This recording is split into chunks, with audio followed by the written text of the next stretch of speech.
भारत और इंग्लैंड के बीच test cricket में पिच की रिपोर्ट कई बातों पर निर्भर करती है, खासकर ये कि मैच भारत में खेला जा रहा है या इंग्लैंड में। दोनों देशों में पिचों का व्यवहार बहुत अलग होता है। भारत में टेस्ट पिचों का व्यवहार स्पिन फ्रेंडली।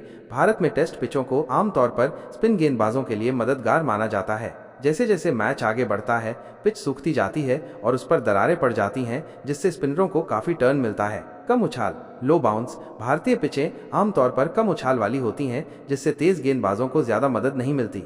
बल्लेबाजों के लिए चुनौती, चैलेंजिंग फॉर बैट्समैन। शुरुआती दिनों में बल्लेबाजी थोड़ी आसान हो सकती है, लेकिन चौथे और पांचवें दिन स्पिनरों का सामना करना बहुत मुश्किल हो जाता है। धूल भरी पिचें, डस्टी पिचेस। कुछ पिचों को धूल भरी या माइनफील्ड भी कहा जाता है, जहां गेंद बहुत ज्यादा घूमती है। उदाहरण, नागपुर जैसे मैदानों की पिचें अक्सर स्पिनरों के लिए अनुकूल होती हैं। इंग्लैंड में टेस्ट पिचों का व्यवहार सीमर फ्रेंडली। इंग्लैंड में टेस्ट पिचों पर आमतौर पर घास होती है, जो तेज गेंदबाजों को स्विंग और सीम मूवमेंट में मदद करती है। उछाल और गति, बाउंस एंड पेस। शुरुआती दिनों में तेज गेंदबाजों को उछाल और गति का फायदा मिलता है। बादलों का प्रभाव, क्लाउड कवर इफेक्ट। इंग्लैंड में अक्सर बादल छाए रहते हैं, जिससे गेंद को हवा में भी स्विंग मिलती है। बाद में स्पिन को मदद, लेटर स्पिन असिस्टेंस। जैसे जैसे मैच आगे बढ़ता है और धूप निकलती है, पिच सूखती है और स्पिनरों को थोड़ी मदद मिल सकती है, लेकिन ये भारत जैसी प्रभावी नहीं होती। उदाहरण, लॉर्ड्स जैसे मैदानों की पिचें अक्सर तेज गेंदबाजों के लिए स्वर्ग मानी जाती हैं। हालिया India vs England test series में पिचों का विश्लेषण,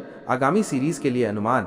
हाल ही में भारत और इंग्लैंड के बीच हुई टेस्ट सीरीज फरवरी 2024 में भारत में खेली गई पिचों ने स्पिनरों को काफी मदद की थी। इंग्लैंड के बल्लेबाजों को भारतीय स्पिनरों के खिलाफ संघर्ष करना पड़ा था। आगामी इंग्लैंड दौरे जून-जुलाई 2025 पर इंग्लैंड की पिचें भारत के तेज गेंदबाजों के लिए चुनौतीपूर्ण होंगी और उन्हें स्विंग और सीम का अधिकतम लाभ उठाना होगा। भारतीय बल्लेबाजों को भी नई गेंद का सामना करना होगा और शुरुआती ओवरों में संयम बरतना होगा। सारांश में, भारत में स्पिनरों का बोलबाला रहेगा कम उछाल और टूटने वाली पिचें। इंग्लैंड में तेज गेंदबाजों को मदद मिलेगी घास और स्विंग के अनुकूल पिचें। क्रिकेट मैच में पिच रिपोर्ट हमेशा एक महत्वपूर्ण कारक होती है, क्योंकि ये दोनों टीमों की रणनीति और प्रदर्शन को प्रभावित करती है। कृपया इस चैनल को लाइक और सब्सक्राइब करें।